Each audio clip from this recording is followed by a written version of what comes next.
Hola, sean todos ustedes bienvenidos a esta nueva entrega. Continuamos con el tema de infecciones respiratorias agudas de la vía aérea superior e inferior. Continuamos con el tema de la laringitis infecciosa aguda, que se define como una inflamación aguda infecciosa que compromete el área subglótica. El término de laringitis puede ser encontrado en la literatura como CRUP, laringotraqueitis o laringitis subglótica.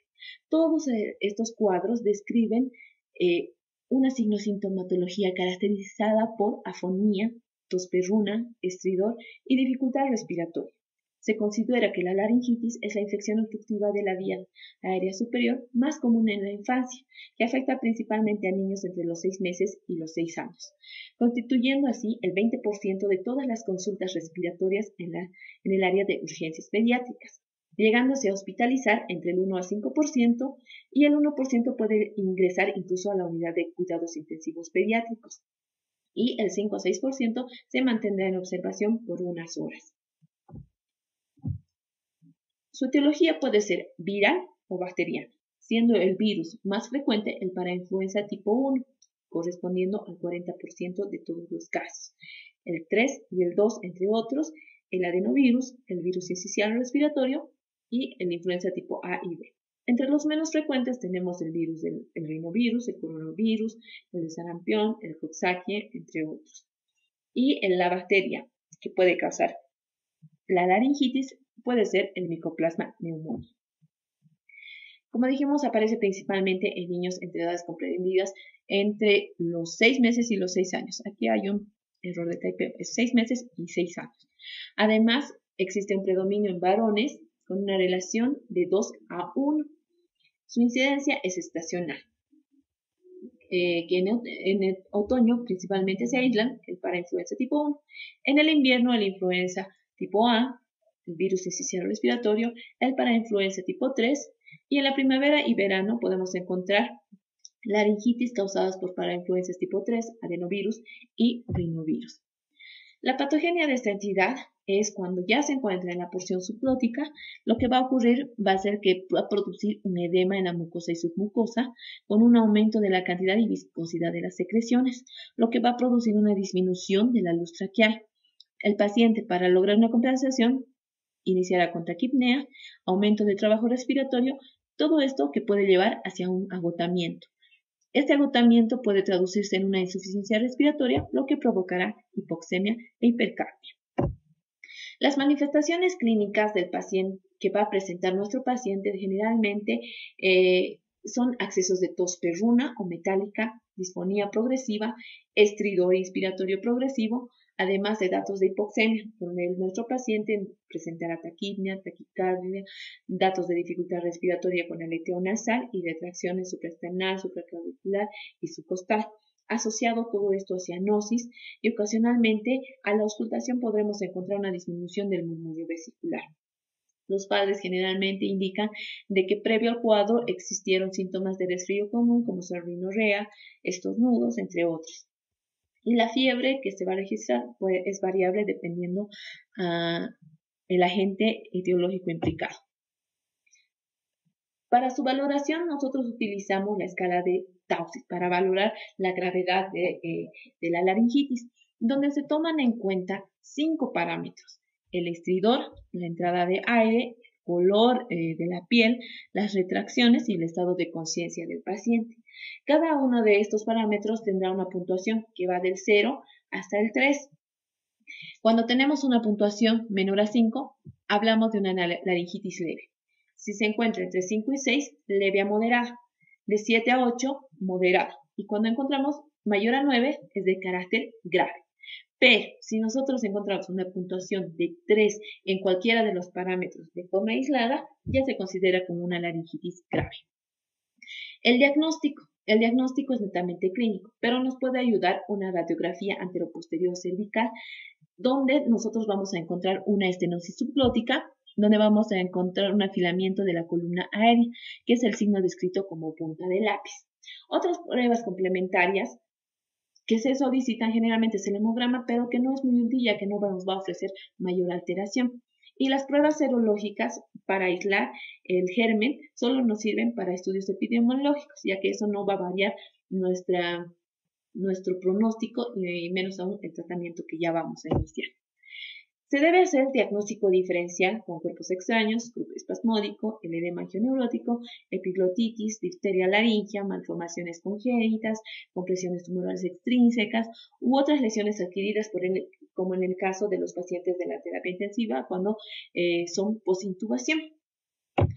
El tratamiento se basa en el control de la vía respiratoria y tratar la hipoxemia que ha de presentar nuestro paciente, para lo cual nosotros podemos utilizar la adrenalina nebulizada, principalmente cuando existe ya estridor en reposo, ya sea moderado o grave. También podemos realizar la administración de la dexametasona a dosis de 0,15 miligramos por kilogramo de peso hasta 0,6 miligramos por kilogramo de peso, única dosis. Muchos estudios indican que una dosis de 0,15 como de 0,6 tienen el mismo efecto. Cuando se trata de una laringitis grave, en aquellos niños que se va a plantear la intubación, una mezcla de oxígeno y helio puede ser muy eficaz y ayudarnos en el manejo del paciente. Acá tenemos un algoritmo para el tratamiento de la laringitis aguda, donde nos muestra cuál es el procedimiento que debemos seguir. Por ejemplo, en los casos de laringitis leve, donde tenemos a un paciente con estridor, tos perruna, pero no hay tiraje o no hay datos de dificultad respiratoria y el aspecto no es tóxico, nosotros podemos iniciar con una nebulización y a la administración de dexametasona por vía oral a 0,15 miligramos kilogramo de peso en una sola dosis y puede ser dados de alta al paciente. En el caso de una laringitis moderada, donde encontramos estridor moderado, en reposo, con tiraje intercostal moderado y además taquipneico, se iniciará ya sea la nebulización con adrenalina o budesonida y la administración de dexametasona, ya sea por vía oral o por vía intramuscular, a 0,3 a 0,6 miligramos por kilogramo de peso. Si existe esa mejoría, se lo debe mantener en observación entre el lapso de 3 a 4 horas para ver si no existe un nuevo episodio y si no existe, darlo de alta. Pero si no existiese mejoría dentro de este lapso de tiempo, iniciar con la nebulización con adrenalina, nuevamente mantenerlo en observación. De existir mejoría, va para el alta. De no existir mejoría, se plantea la posibilidad de ingreso hospitalario. Si se trata de un paciente con una laringitis grave, con una puntuación mayor a 9 en la escala de Taussig, donde tenemos un chico con aspecto tóxico, taquipneico y tiraje grave, además de estridor marcado, cianosis y alteraciones del estado de conciencia, se inicia inmediatamente la nebulización con adrenalina a 3 miligramos en 90 minutos. Posteriormente se realiza la nebulización con budesonida y la administración de dexametasona intravenoso o intramuscular a dosis de 0,6 miligramos por kilogramo de peso y se inicia el tratamiento de prednisona a 1 miligramo kilogramo de peso cada 12 horas por vía oral. De existir mejoría, se realizará una nueva nebulización con adrenalina. Se mantendrá en observación de 3 a 4 horas. De existir mejoría, puede ser dado de alta, pero de no existir mejoría, el paciente puede ser candidato incluso de ingreso a la unidad de cuidados intensivos pediátricos. La epiglotitis aguda. ¿Qué es la epiglotitis aguda? Es la inflamación localizada del cartílago epiglótico y la zona circundante, cuya principal característica es de evolución rápida y aguda, siendo una forma muy grave. Su etiología, el agente principal es el Haemophilus influenza tipo B, seguido por el Haemophilus parainfluenza, el neumococo, el estreptococo beta hemolítico del grupo A, B, C y F del grupo Lancefiel o el estafilococo aureus. Se da en las edades de 3 meses hasta los 8 años, que puede darse en todas las estaciones del año, pero principalmente en el invierno y en la primavera. Las manifestaciones clínicas que presenta nuestro paciente será una historia clínica previa de proceso catarral, de rápida evolución, con registros de temperatura entre 40 y 41 grados centígrados, disnea laringea, obstrucción respiratoria de evolución rápida con con posterior dificultad respiratoria, además de cialorrea constante, bradipnia expiratoria, tiraje, conaje, sensación de asfixia. Al examen físico nosotros encontramos un niño que se queja de dolor en la garganta, dificultad al tragar, porque va a producir mayor cialorrea, que coloque la cabeza en hiperextensión con la boca abierta, con el objeto de vencer la sensación de asfixia, esa sensación de muerte inminente por esta causa. El diagnóstico también es clínico y con una exploración clínica adecuada, pues, tan solo observar al paciente. Y acá debemos evitar las manipulaciones faríngeas y laringeas por el riesgo de una apnea irreversible, a menos que tengamos personal entrenado en el momento de la valoración de nuestro paciente. El hemograma, que también se nos será útil, vamos a evidenciar una leucocitosis a predominio polimorfonuclear intenso. Y el hemocultivo nos será útil para determinar el agente etiológico, que en la mayoría de los casos se aísla en la hemófilos influenza tipo B, mismo que ha ido disminuyendo por las campañas de vacunación constantes que se hacen en nuestro país.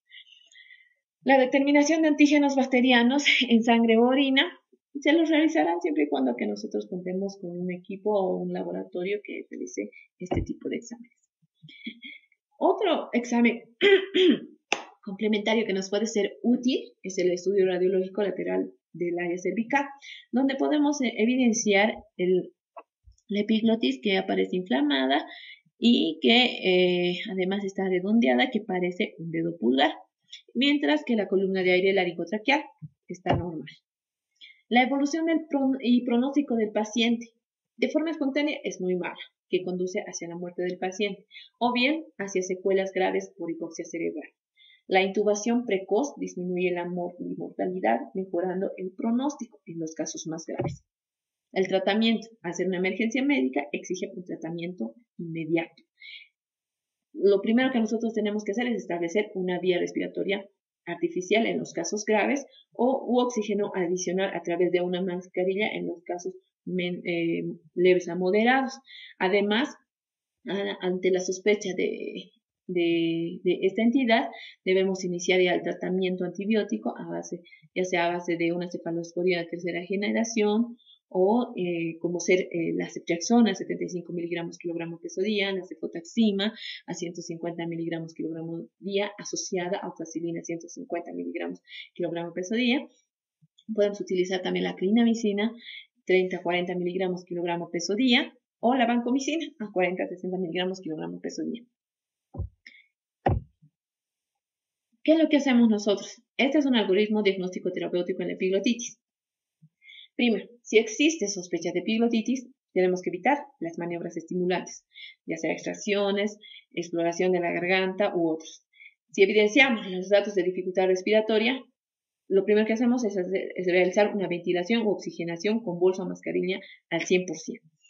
Posteriormente, si tenemos la posibilidad de realizar una radiografía lateral de cuello en el mismo lugar o en un lugar muy cercano, debe ser bajo supervisión médica. Posteriormente debemos solicitar la valoración del intensivista, del otorrinolaringólogo y del anestesista, para que en los casos graves, porque vamos a requerir quirófano para la instalación de una realización de una traqueotomía o la realización de una intubación endotraqueal, misma que debe ser bajo anestesia por inhalación en posición de sentado.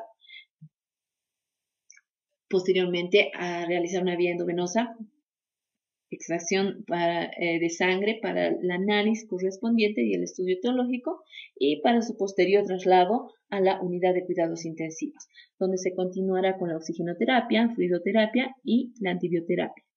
Si existe mejoría del paciente, se realizará la extubación a las 24 o 48 horas tras su ingreso. Entre las otras patologías dentro de ese tema tenemos la traqueitis bacteriana. Es una infección bacteriana aguda, potencialmente mortal. Su etiología se debe principalmente al Staphylococcus aureus, Moraxella catarrhalis, a la Haemophilus influenza no tipificable y a algunos anaerobios. Se da principalmente entre los 5 años de edad. Generalmente suele seguir a una infección respiratoria vírica, como ser una laringotraqueobronquitis. Las manifestaciones clínicas que ha de presentar es la tos metálica, fiebre alta, toxicidad y dificultad respiratoria.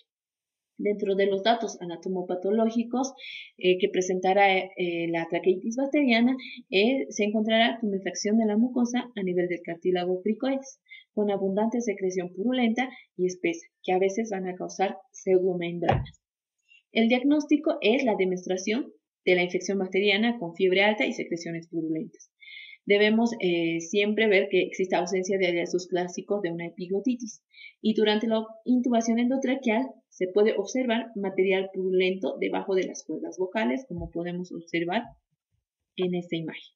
El tratamiento de inicio es, tenemos que administrar antibióticos antiestafilocócicos, que puede ser a base de vancomicina, nafcilina u oxacilina, además del oxígeno suplementario, y en caso de gravedad, indicar la vía respiratoria artificial. Las complicaciones que puede presentar se evidencian en una radiografía de tórax, como ser infiltrados parchados, opacidades, puede existir estrechamientos subglóticos, en la columna de aire traqueal irregular de aspecto mellado, y si el control no es óptimo, puede llegar o puede llevar hacia un paro cardiorrespiratorio o un síndrome de shock tóxico cuando es de etiología estafilocócica. Pero el pronóstico generalmente es excelente en la mayoría de los casos, cede a la administración de antibióticos, la fiebre se puede ir descendiendo al segundo o tercer día, y cuando disminuye el edema de la mucosa y las secreciones purulentas se puede extubar al paciente. Pero no olvidemos que debemos continuar con oxígeno, si se quiere el paciente, y antibióticos hasta completar el tratamiento. Otra de las patologías que vamos a ver acá es la bronquiolitis, que se define como un episodio agudo de dificultad respiratoria con sibilancias y o crépitos, precedido por un cuadro catarral de vías altas que afecta a niños menores de 2 años y en general tiene un comportamiento estacional. Su etiología se debe principalmente al virus sincicial respiratorio, que va a ser el causante del 20 a 40% de todos los casos, pero en épocas epidémicas puede llegar hasta el 60%. Otros virus involucrados en esa entidad son el rinovirus, el adenovirus, el metaneumovirus, que ha alcanzado mucho protagonismo en los últimos años, también el influenza, el parainfluenza y el bocavirus.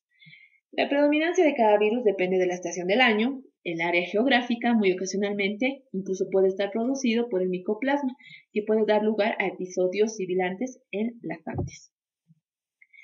Todas las características de la bronquiolitis se pueden resumir en los criterios diagnósticos de McConaughey, que esta es una adaptación donde se toman en cuenta la presentación en estación epidémica anual, que puede ser en octubre-marzo, los rasgos anatomopatológicos, donde se toma en cuenta la inflamación aguda de pequeñas vías aéreas, el edema y necrosis de las células epiteliales, la hiperproducción de moco y el broncoespasmo.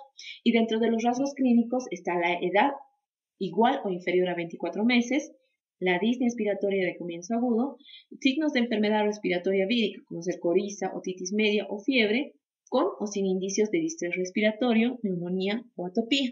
Y su principal característica, que es el primer episodio habitualmente. Acá tenemos el virus sincicial respiratorio, importante porque es el causante de las principales epidemias estacionales, y porque está distribuido en todo el mundo. En el hemisferio norte lo podemos encontrar entre los meses de noviembre, abril, con un pico en enero y febrero. En el hemisferio sur, de mayo a septiembre, siendo su pico más alto en el mayo, junio y julio. Y en los climas tropicales puede ser en las estaciones de lluvias. La fisiopatología de esta entidad, cuando existe la infección vírica de los bronquiolos, en caso de la bronquiolitis, lo que podemos encontrar es una necrosis del epitelio bronquiolar asociado hacia un infiltrado celular peribronquiolar, lo que va a provocar además un tapón intraluminal producido por moco, fibrina y restos celulares, que además se acompaña de edema, produciéndose una obstrucción expiratoria y en los casos ya avanzados asociada a la obstrucción inspiratoria, además de un síndrome infeccioso vírico. Esta obstrucción expiratoria e inspiratoria va a llevar hacia un atracamiento aéreo con un aumento del volumen residual y de la capacidad funcional residual. con un aumento además del diámetro torácico, que va a llevar hacia una hiperinsuflación y descenso del diafragma, produciendo una pseudohepatomegalia.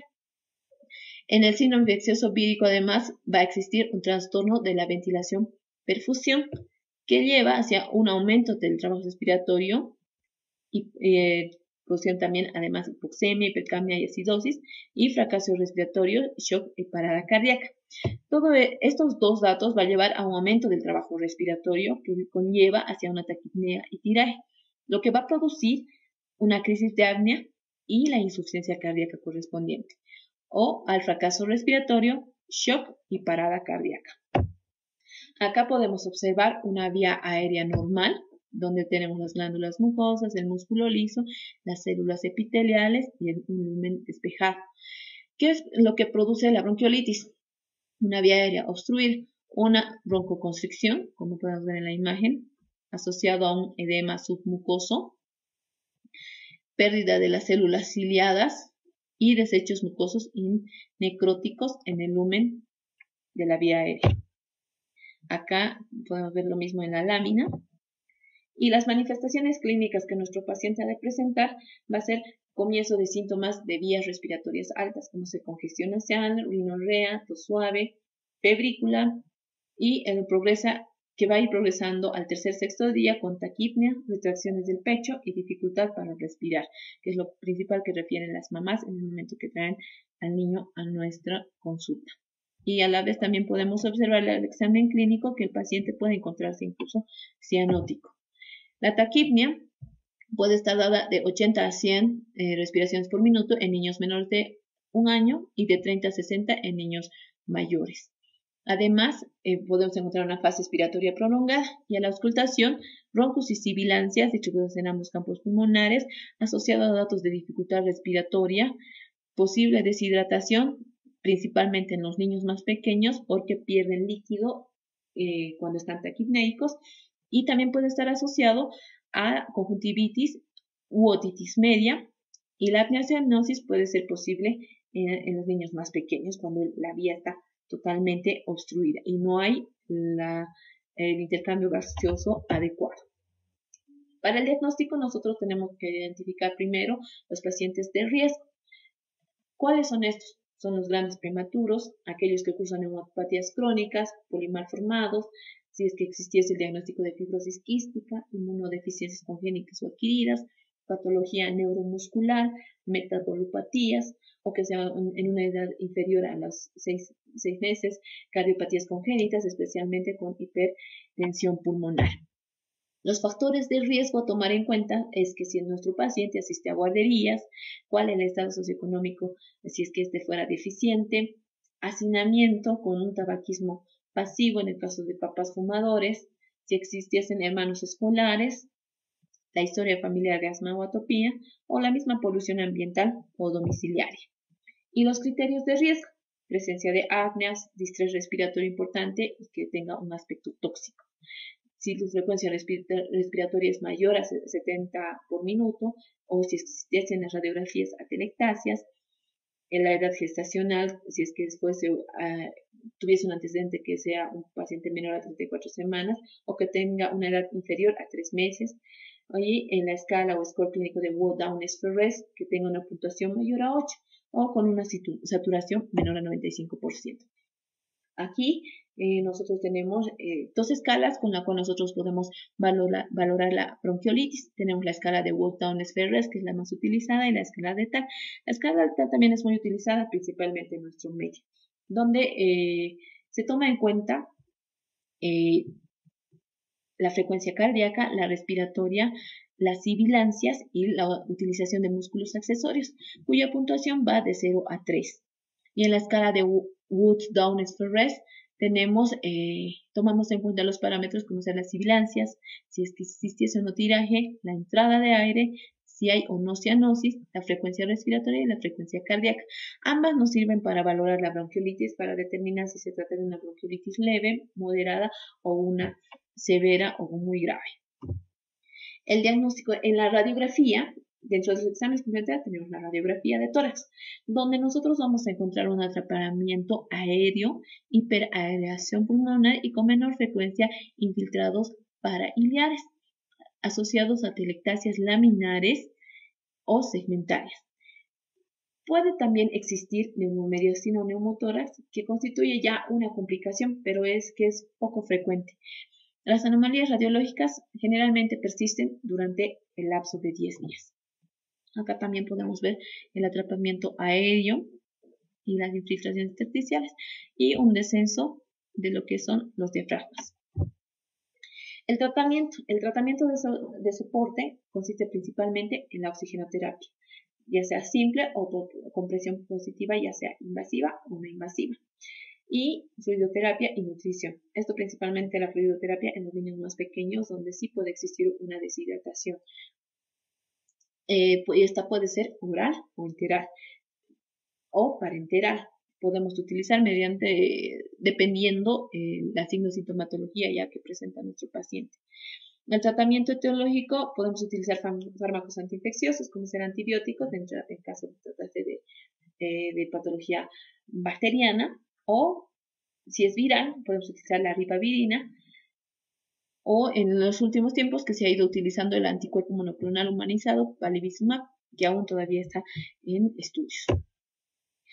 La terapia contra la obstrucción de las vías aéreas consiste en una terapia antiinflamatoria con corticoides, donde se puede utilizar la prednisona de 0,5 a 2 miligramos por kilogramo de peso día, mucolíticos, como ser limpieza nasofaríngea, fisioterapia torácica, o farmacológicos, como ser derivados de los esteínicos, solución hipertónica o descongestionantes nasales.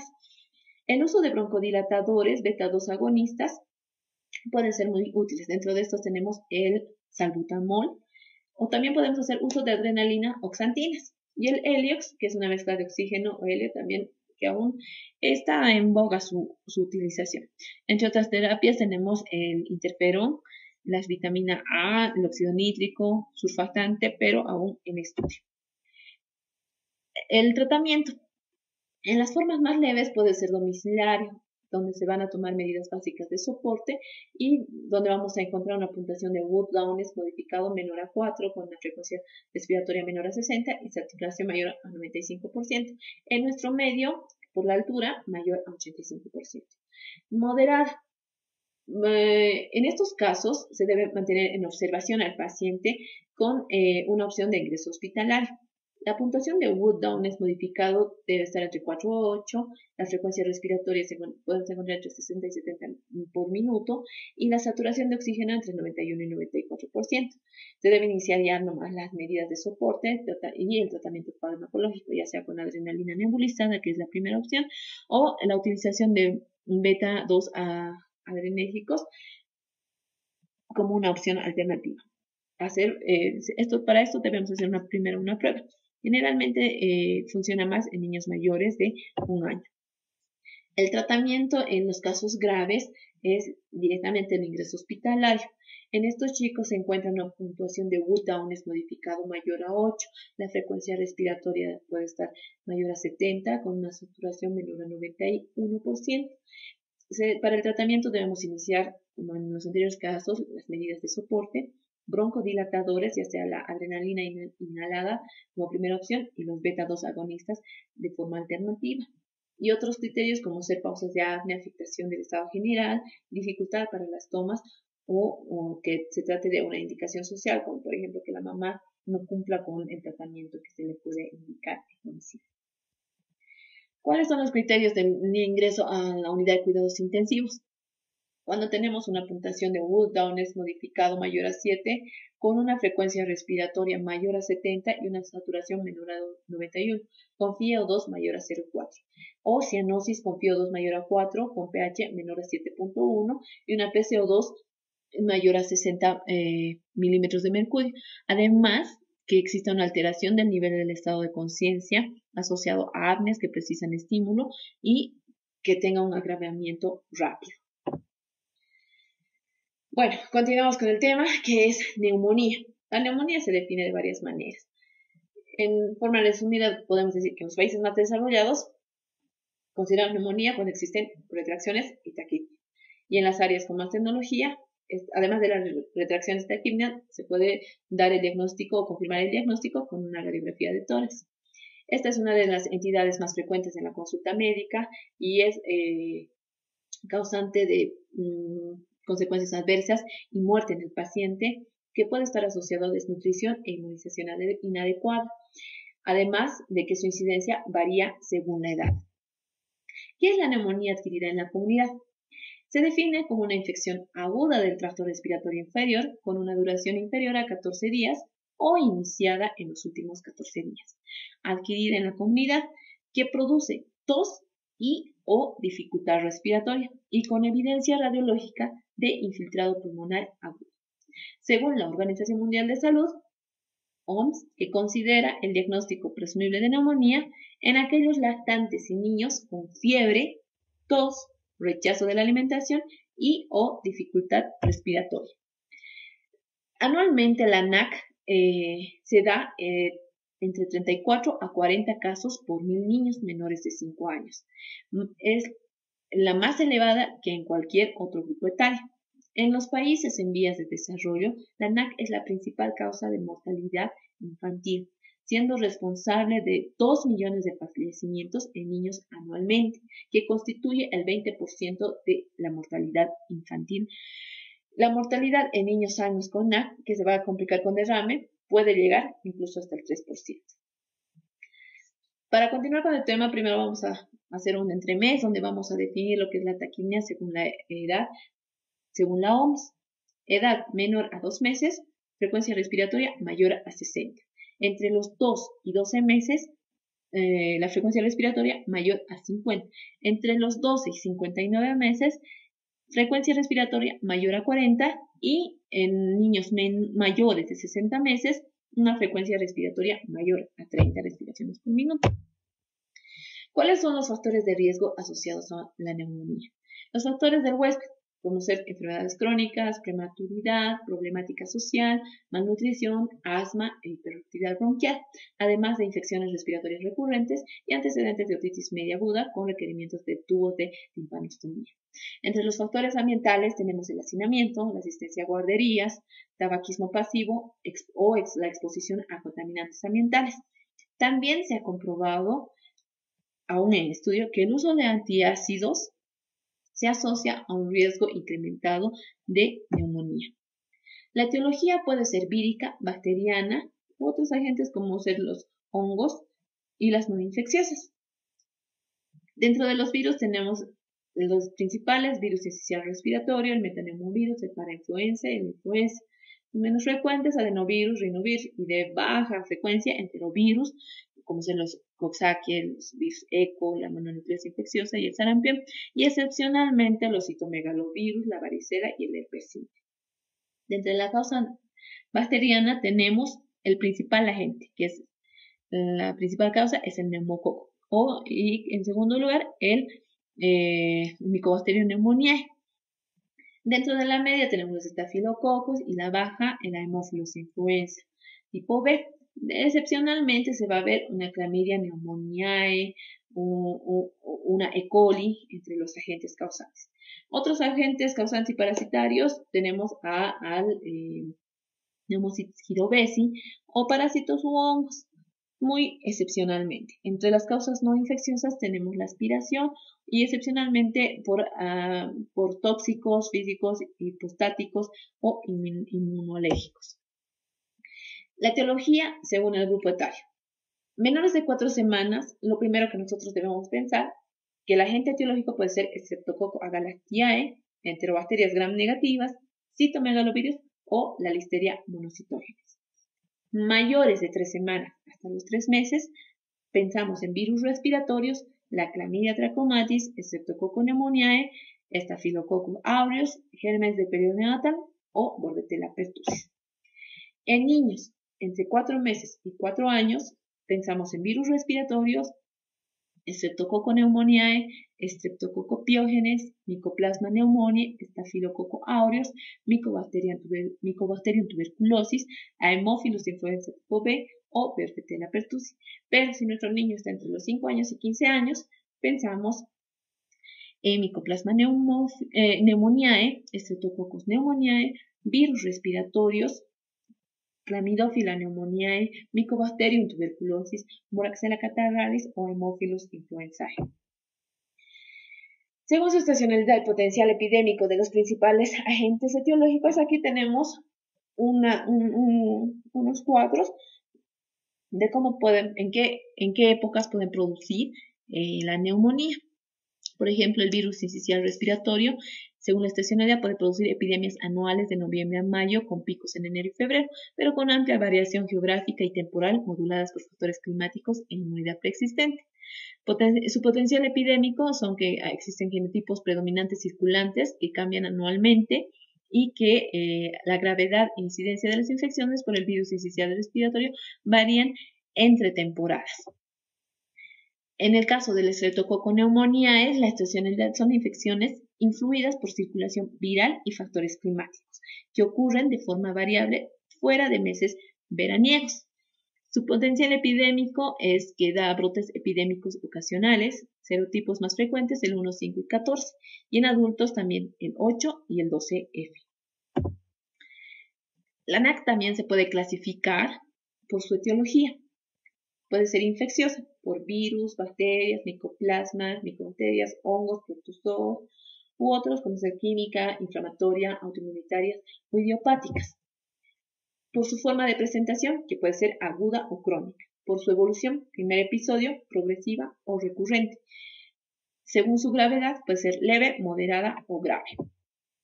Según sus características anatómicas, puede tener un patrón anatómico lobar, multilobar, segmentaria, subsegmentaria, intersticial, periliar, nodular o miliar.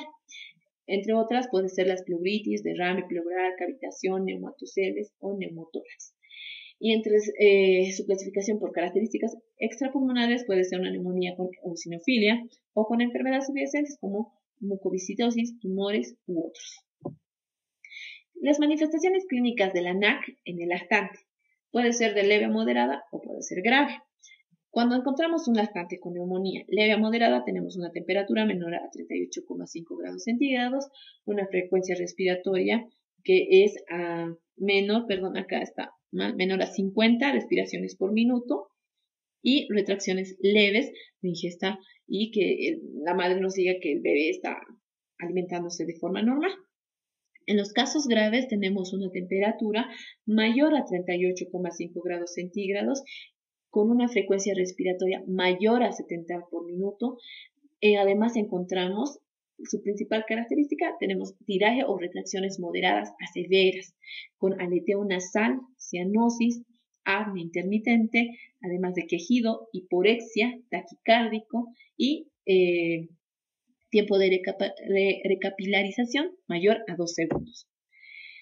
En el niño mayor, en la leve o moderada vamos a encontrar una temperatura menor a 38,5 grados centígrados, con una frecuencia respiratoria menor a 50 respiraciones por minuto, disnea moderada, sin vómitos. Generalmente a veces con los excesos de tos puede producir vómitos, pero en la leve o moderada no lo hay. En la forma grave, la temperatura puede ser mayor a 38,5 grados centígrados, con una frecuencia respiratoria mayor a 50 respiraciones por minuto, además de dificultad respiratoria severa, aleteo nasal, cianosis, quejido y signos de deshidratación, más si nuestro paciente es de menor edad. Taquicardia y el tiempo de recapilarización será igual o mayor a 2 segundos. ¿Cuál es la correlación etiológico-clínico-radiológico-laboratorial? En la NAC típica, que es producida por neumococo, Haemophilus influenza o Staphylococcus aureus o el Streptococcus pyogenes. La edad habitual será cualquier edad, pero principalmente en aquellos niños entre 3 y 5 años. Su inicio es brusco, produce alzas térmicas mayor a 39 grados centígrados, el estado general se halla afectado, no existen antecedentes familiares, la tos es productiva, y los síntomas asociados son raros, puede existir incluso herpes labial, y a la auscultación lo que vamos a encontrar es hipoventilación y estetores crepitantes localizados. En la radiografía de tórax podemos encontrar datos de condensación y en el hemograma leucocitosis con neutrofilia. El PCR puede ser mayor entre 80 y 100 y la procalcitonina mayor a 2 nanogramos por ml. Acá tenemos otros ejemplos donde encontramos áreas de concentración en el área apical, en una radiografía lateral lo mismo, que se puede observar. En el caso de una NAC atípica, lo que nosotros vamos a encontrar, pero aquí es en el caso de una NAC atípica que puede ser viral, como el virus, no es atípica, es viral. Aquí hay un pequeño error. Encontramos el virus incisional respiratorio o el adenovirus, entre otros, produciendo este tipo de entidades, donde la edad es generalmente entre los 3-4 años, el inicio es insidioso, puede existir fiebre menor a 39 grados centígrados, el estado general generalmente es conservado. Si existen antecedentes familiares de que existen hermanos que hayan estado con cuadros similares, la tos puede o no ser productiva y los síntomas asociados son la conjuntivitis, mialgias y en la auscultación puede existir crépitos y sibilancias bilaterales. En la radiografía de tórax lo que generalmente se encuentra es un infiltrado intersticial con hiperinsuflación y atelectasia. El hemograma es variable y la PCR nunca sobrepasa los 80 miligramos litro y la procalcitonina no es mayor a 2 nanogramos por mililitro. En el caso de la NAC atípica, micoplasma, que puede ser la micoplasma o la clamidia, la edad generalmente está entre 4 o 5 años o mayores a esto. El inicio generalmente es brusco, la temperatura no sobrepasa los 39 grados centígrados. El estado general generalmente se lo ve conservado. Si hay antecedentes familiares, puede ser muy distante. Si hay una tos irritativa y los síntomas asociados generalmente son cefalea y mialgias.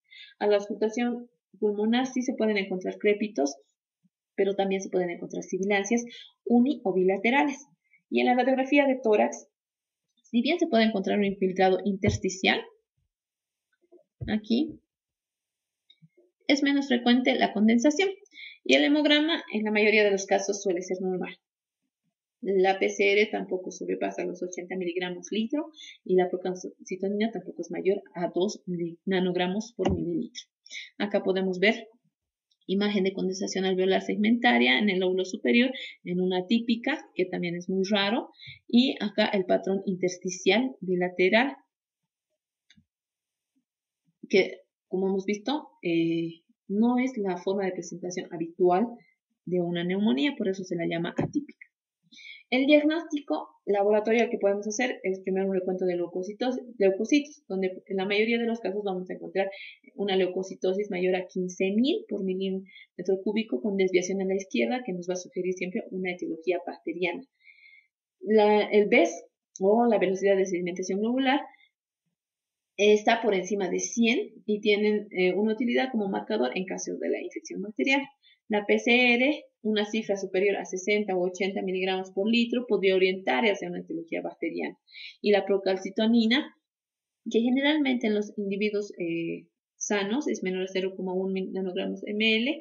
En caso de tratarse de una neumonía bacteriana, esta se va a encontrar elevada, que siempre va a ser superior a 2 nanogramos por mililitro. También se puede hacer un diagnóstico microbiológico, donde el principal puede ser el cultivo bacteriano, que tiene alta especificidad, alta reproducibilidad, alta disponibilidad en los centros sanitarios y es una técnica sencilla, de coste relativamente bajo y que permite la determinación de resistencias de factores de virulencia. Pero la desventaja es que es de baja sensibilidad, lento, resultados entre 3 y 7 días y la necesidad de un volumen mínimo de muestra que puede no ser accesible en el niño muy pequeño. Y tomemos en cuenta que solamente en el 10% de los casos se logra aislar al germen. En los casos de los cultivos virales tienen sí alta especificidad y buena reproducibilidad, pero de limitada sensibilidad al igual que el cultivo bacteriano y solo está disponible en laboratorios de referencia. Su realización es más compleja, el costo es muy elevado y el resultado lo tenemos a los 3 días o puede ser también a los 21 días. La necesidad de un volumen mínimo de muestra que puede no ser accesible también en los niños pequeños. También se pueden hacer técnicas moleculares, inmunofluorescencia directa o la inmunocromatografía seca o la fijación de complemento, inhibición de la hemaglutinación o la inmunofluorescencia indirecta y ELISA o la neutralización. Dentro de los métodos de imagen que son los más útiles tenemos la radiografía de tórax, donde vamos a apreciar aquí en una anteroposterior de NAC con patrón bacteriano, donde encontramos una condensación basal derecha con borramiento del hemidiafragma, como aquí ya no se puede diferenciar el diafragma, homolateral o signo de la silueta positivo. Acá tenemos un patrón vírico donde podemos encontrar una hiperinsuflación, además de que podemos encontrar datos de compatibles con aquí, engrosamiento peribronquial bilateral en localización parailiar, junto a una telestasia segmentaria en el lóbulo superior derecho. No sé si pueden diferenciar bien acá en la flecha.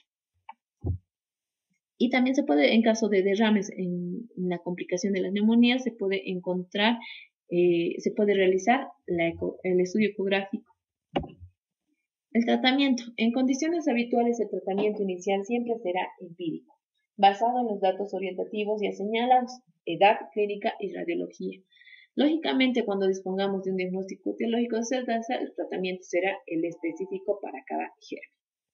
En el caso de las neumonías en periodo neonatal, recordemos en el anterior tema dijimos que generalmente las neumonías conllevan hacia una sepsis neonatal de aparición precoz.